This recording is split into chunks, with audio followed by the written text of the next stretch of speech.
እንደምን አመሻችሁ። እግዚአብሔር ይመስገን። ክቡር መጋቢ ሐዲስ እሸቱ፣ ክቡራን የፓርቲ ተወካዮች እንዲሁም ክቡራን እንግዶች ሁላችሁንም እጅ ነስቻለሁ። እዚህ ስላየናችሁ የባልደራስ የዜማ ብልጽግናም አለ ይመስለኛል ለዝግጅት ስለመጣው ስላየናችሁ ደስ ብሎናል በጣም። እኔ ሰሞኑን ሳሰላስል የቆየሁትን አንድ ሀሳብ ላካፍላችሁ ነው ባጭሩ የወደድኩት።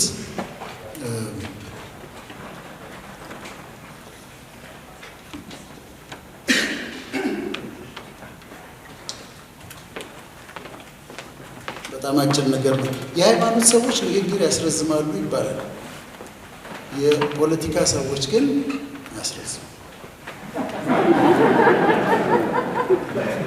ነገ የት እንደሚደርሱ ስለማይታወቅ በጸባይ ነው የምንይዛቸው።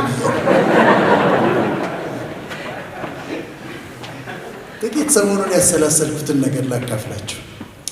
ትምህርት እውቀት የምናገኘው አንዱ ከትምህርት ቤት ነው። ትምህርት ቤት እንገባና ኤሌመንተሪ ብለን ሰከንደሪ ብለን ከዛ ዩኒቨርሲቲ ብለን እንማራለን። ከትምህርት ቤት እናገኛለን። ሁለተኛ ደግሞ ራሳችንን አስተምረን መጽሐፍቶችን አንብበን ዶክመንተሪዎችን እያየን ራሳችንን ኢዱኬት እናደርጋለን። ራሳችንን አፕዴት እናደርጋለን። ሶስተኛ እውቀት የምናገኝበት መንገድ ግን የላይፍ ሌሰን ነው። ኖረን የምንማረው ሰዎች አስተምረውን ሳይሆን ኖረን የምናገኘው ትምህርት ነው። አጥፍተን ታርመን፣ ወድቀን ተነስተን፣ ተጋጭተን ታርቀን፣ ስተን አስተካክለን ህይወት የምታስተምረን በጣም ውብ የሆነ ትምህርት አለ። ከትምህርት ቤት የማናገኘው ከመጽሐፍት የማናገኘው ራሷ ህይወት የምታስተምረን ትምህርት አለ። ሁሉም ሰው ይሄንን ትምህርት ይማራል። እና ታዲያ እኔ ሰዎችን እጠይቃለሁ፣ እንዲህ ብዬ እጠይቃለሁ፣ ህይወት ምን አስተማረች?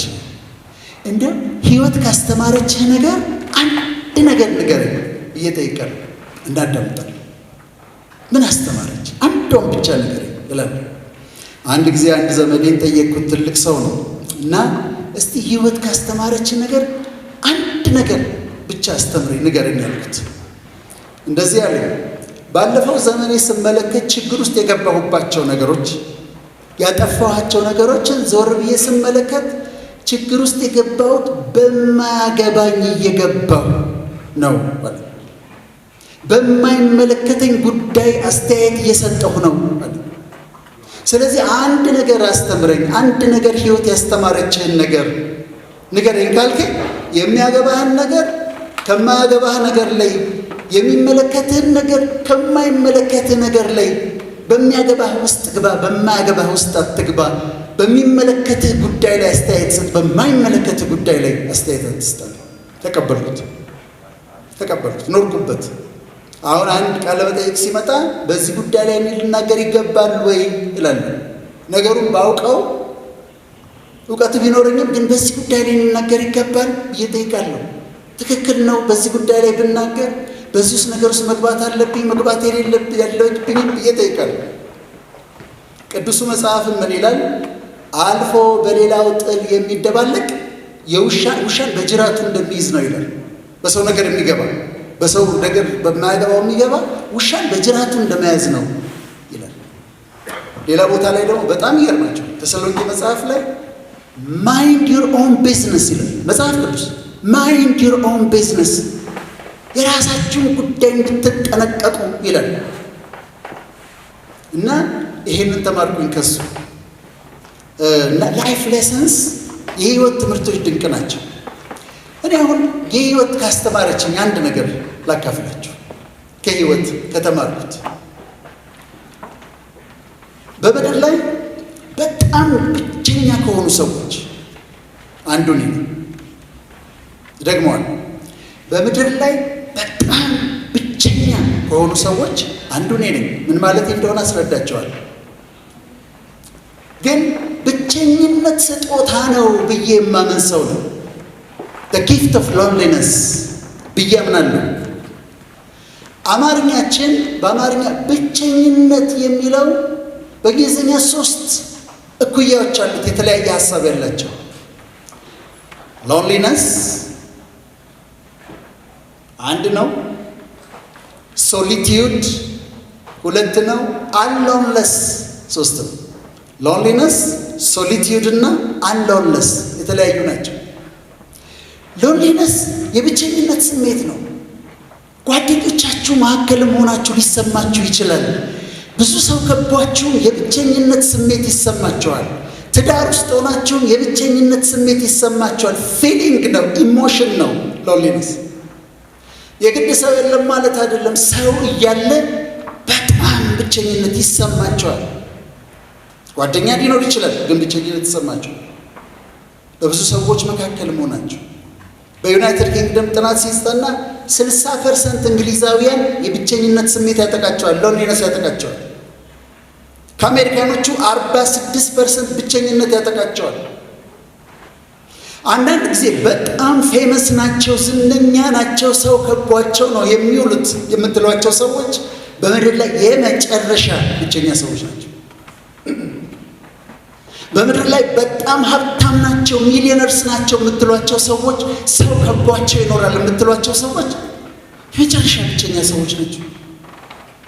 ሎንሊነስ ያጠቃቸዋል። ትልቅ ስልጣን ያላቸው ሰዎች በጣም ብቸኛ ሆኖ ታገኟቸዋላችሁ። ፊሊንግ ነው፣ ኢሞሽን ነው ሎንሊነስ። ግን ይሄ ስሜቱ ክሮኒክ ከሆነ ክሮኒክ ሎንሊነስ ከሆነ የተለያዩ ህመሞች ያጋልጣል፣ የመከላከያ አቅምን ይቀንሳል፣ ቶሎ ያስረጃል።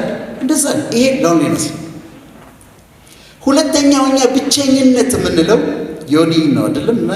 ዮናስ ዘውዴ ታንክ ዩ ፎር ካሚንግ። እና ሁለተኛው ብቸኝነትን የሚተካ ቃል ደግሞ ሶሊቲዩድ ነው።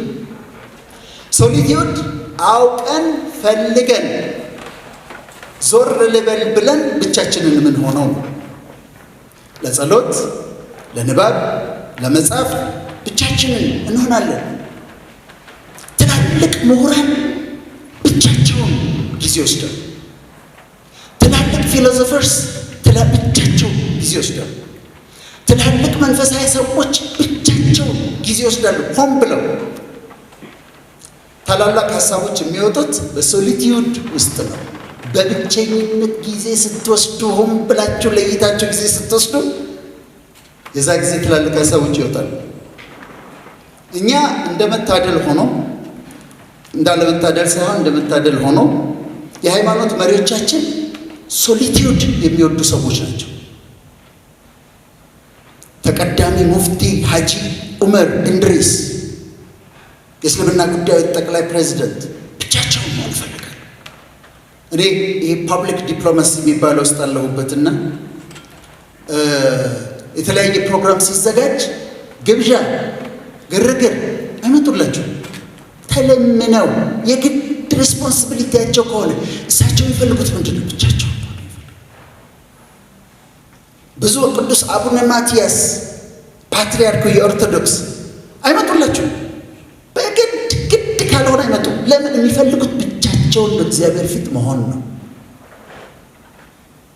ብፁዕ ካርዲናል ብርሃነ ኢየሱስ ሊቃነ ጳጳስ ካቶሊኩ አይመጡላቸውም። የግድ ሆኖባቸው ብቻቸው ሶሊቲዩድ ይወዳሉ። አዲክቲቭ ነው ራሱ ሶሊቲዩድ። ብቻቸውን ጊዜ መውሰድ አዲክቲቭ ነው። ከወንጌላውያን አንዴ በግሌ በጣም ወደውና የማከብረው ፓስተር ዳንኤል መኮንን የሚባለው አሉ። ብቻቸውን ጊዜ ወስደው ይሄ ሶሊቲዩድ ነው። ወደንና ፈቅደን ከመጋቢ አዲስ ጋር ባለፈው ሐዋሳ የዛሬ ዓመት አካባቢ ይመስለኛል ተጋበዝንና እሳቸው መድረክ ላይ ሲናገሩ ያውቁበታል። እኔ አንደበተ ወርቅ ነው የምላቸው፣ ክርስቶስም አፈወርቅ ነው የምላቸው። እስቲ ያጨብጭቡላቸው አንድ ጊዜ።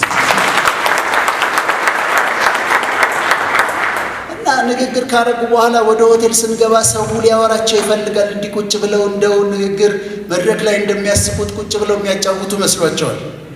እሳቸው ቀጥ ብለው ወደ ሩማቸው ይገባሉ። ጉዳይ አለኝ ይሉና ወደ ሩማቸው ይገባል። ለምን? ሶሊቲዩድ ይፈልጋሉ። በጣም አስፈላጊ ነው ሶሊቲዩድ።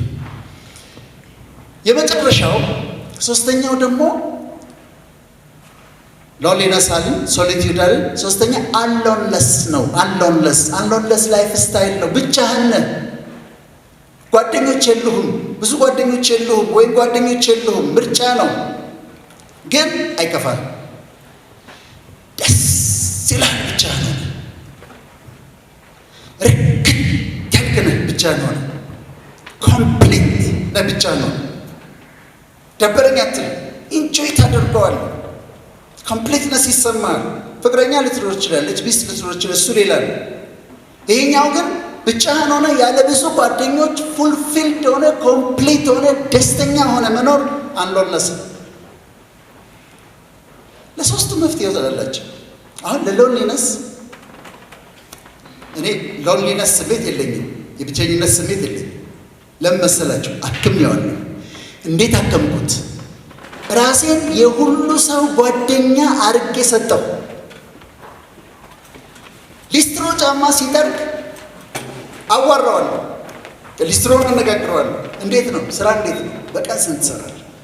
አንተማ በቃ ቶሎ ሀብታም ነው አይደል እለዋለሁ። ጓደኛዬ አሁን ጓደኛ እንዲመጣ አልፈልግም። እኔ ለሊስትሮ ጓደኛ ሆንኩት። ግሮሰሪ ገባና ከፍዬ ለወጣ ስል እንዴት ነው ሰሞኑ ስራ በዛባችሁ አይደል? በዚህ ጋር ደግሞ ንፋስ ይገባል ያስቸግራችኋል እላታለሁ። ካሸሯል ጓደኛ አድርጌ ራሴን ሰጠኋት። መንገድ ላይ ቆሜ መኪና ሳሳልፍ ወይ ሲያሳልፈኝ አመሰግናለሁ ማይ ፍሬንድ ታንክ ዩ እላለሁ። ጓደኛ አድርጌ ራሴን ለሁሉም ጓደኛ አድርጌ ሰጠው። ፍሬንድሊነስ ያስፈልጋል ማለት ይሄ የብቸኝነት ስሜቱን ያጠፋላችኋል። የብቸኝነት ስሜት ይሄ ሎንሊነስ ፊሊንግ ካላችሁ እናንተ ተነሱና ራሳችሁን ለሌሎች ጓደኛ አድርጋችሁ ስጡ። ሁሉን ሊስትሮንም ካሸዋንም እንደ ጓደኛችሁ ፍሬንድሊ ሆናችሁ እንደ ጓደኛ ትሪት አድርጉ። ሶሊቲዩድ ደግሞ ፈቅደን የምናደርገው ከሆነ የግድ ያስፈልጋል። በቀን የተወሰነች ደቂቃ፣ በሳምንት የሆነ ጊዜ ለዩና ጊዜ ሰጥታችሁ ለብቻችሁ ነው። በጣም ያስፈልጋል። ለማሰብ፣ ሜዲቴት ለማድረግ፣ ለማንበብ፣ ለመጸለይ ጊዜ ውሰዱ። በጣም አስፈላጊ ነው። ኮንተምፕሌሽን የሚሉት ጸሎት አይነት አላቸው ካቶሊኮች እና በጣም ነው የምወደው። ቅዱስ ጸጥ ብሎ እግዚአብሔር ራስን መክፈት ነው። አሎንለስ ደግሞ ብቸኝነታችሁ ጊዜያዊ ሊሆን ይችላል ወይም ዘለቄታዊ ሊሆን ይችላል። እኔ ቅድም ብቸኛ ነኝ ስላችሁ እንዲህ ማለቴ ነው። ወዳጄ ዛሬ ለምን ምሳ አንበላም? ጠዋት ደውሎ የት ነህ ዛሬ ምሳ ለምን አብረን አንበላም የሚለኝ ሰው የለም። አንድም ሰው የለም። ቢለኝም እደነግጣለሁ። ዶክተር ቦሌ አካባቢ ከሆንክ ለምን ቡና አንጠጣም? ለምን እዚህ አካባቢ ከሆንክ ከአዲስ አትመጣም እና ቡና አንጠጣም የሚለኝ ሰው የለም። አንድም ሰው የለም። በአንተ ቢሮ በኩል እኮ እያለፍን ነው እና እንደው ገባ ብለን እስቲ ትንሽ እንጫወት የሚለኝ ሰው የለም። አንድም ሰው የለም። ተስማምቶኛል። ዛሬ እኮ ማንቸስተር ይጫወታል፣ እዛች ቤት እንገናኝና ትንሽ ቢራ ምናምን እያልን ኳሳችንን እንያ የሚለኝ ሰው የለም። አንድም ሰው የለም። ባለመኖር ግን ቅሬታ የለኝም። ወዳጆች አሉኝ። በፕሮግራም በቀጠሮ አገኛቸዋለሁ። የምናወራውን አውርተን እንለያያለን። በቀጠሮ አገኛቸዋለሁ። የምናወራውን አውርተን እንለያያለን። ግን የሁሉ ጓደኛ ነው። ያ ደግሞ ለልጆቼ ጊዜ እንድሰጥ ጊዜ ሰጠኝ። እግዚአብሔር ይመስገን። ጊዜያዊ ብቸኝነት ጊዜ ላይ ያላችሁ ወንድሞቼና እህቶቼ ይህንን ጊዜ ተጠቀሙበት። ማክሲማይዝ አድርገው። ነገ ሚስት ስታገባ፣ ልጆች ስትወልድ ይህን ጊዜ አታገኘው። አትመረቅበት። አንብብበት፣ ተማርበት፣ ስራበት። ባለቤቱ ውጭ ሄዳ ከሆነ አንተ እዚህ ከሆንክ ይህችን ጊዜ ተጠቀምበት። ኢፌክቲቭሊ አንብብበት፣ ስራበት፣ አሰላስልበት፣ ጸልይበት። ውጭም ካለ እንደዛው እዚህ ቤተሰብ እንዲመጡ እየጠበቅ ከሆነ አሁን ስራበት፣ አንብብበት፣ ጊዜውን ተጠቀምበት። ማክሲማይዝ አድርጉት። በነገራችን ላይ ትዳር ኮምፕሊት አያደርጋችሁ በፍጹም። ራስህን ኮምፕሊት አድርገህ ሙሉ አድርገህ ወደ ትዳር ውስጥ ግባ። ትዳር ውስጥ ስገባ ኮምፕሊት ሆናለሁ ብለሽ አታስቢ። ይልቁን አሁን ራስሽን ኮምፕሊት አድርጊውና ወደ ትዳር ውስጥ ግቢ። በእኔ እምነት ሰውን ኮምፕሊት የሚያደርገው እግዚአብሔር ብቻ ነው። ሙሉ የሚያደርግ ራሳችሁ ኮምፕሊት አድርጉ፣ አንጹት፣ ኢኩዊፕ አድርጉት። ስለዚህ ብቸኝነት ስጦታ ነው፣ እርግማን አይደለም። ከተጠቀምንበት ሎንሊነስን ራሳችንን ለብዙዎች ጓደኛ አድርገን ከሰጠን፣ በሶሊቲዩድ ከተጠቀምንበት፣ አሎንለስን ደግሞ ጊዜያዊ ይሁን ዘለቄታዊ ኢፌክቲቭሊ ከተጠቀምንበት እርግማን መሆኑን ቀይረን በረከት ልናደርገው እንችላለን። ይሄኛውን ፓርት 5 ደቂቃ ደግሞ እናገርና እንጨርሳለን። ሰው ብቻ ሳይሆን ለካ ሀገርን ብቸኛ ይሆናል። ሀገርን ብቸኛ ይሆናል። ሀገራችን ኢትዮጵያ ብቸኛ የሆነችበት ጊዜ አሁን ነው። መሪ ባይተዋር ይሆናል። ሀገር ብቸኛ ትሆናለች፣ ብቻዋን ትቀራለች። የኛ ኢትዮጵያ ብቻዋን ሆናለች። ግብፅ ወዳጆች በስተውላታል። በጣም ብዙ ወዳጆች ተትረፈርፈውላታል። ሽር ጉድ ትላለች፣ ሽር ብትን ትላለች። ወዳጅ በዛላት። ሱዳን ጓደኛ በዛላት፣ ወዳጆች በስተውላታል። ብሉልኝ ጠጡልኝ እያለች ነው። ጓደኞች ወዳጆች በስተውላታል። ሳውት ሱዳን በአቅሟ ማንን ልደግፍ እስቲ ላስብበት ብላ ቆማ እያሰበች ነው። ወዳጅ በስቶላት።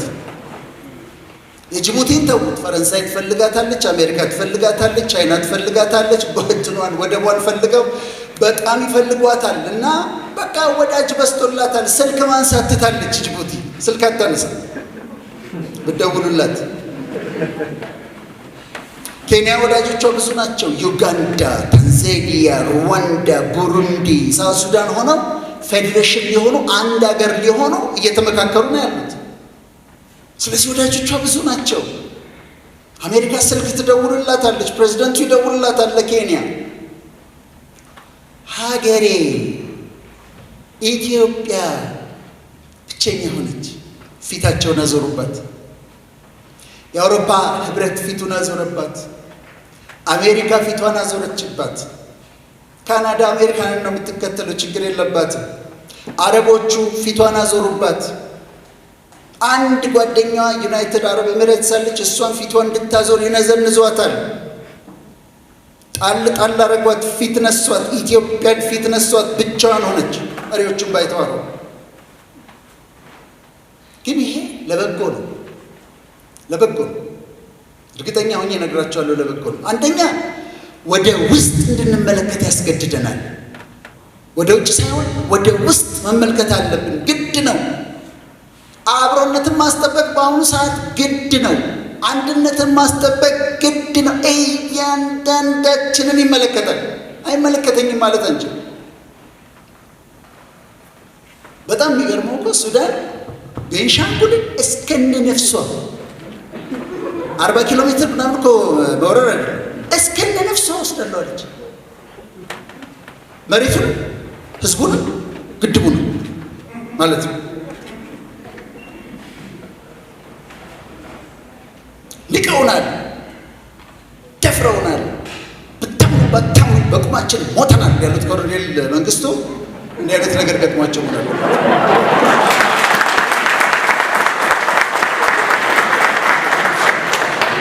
አንድ ክልል እንውሰድ ሲሉ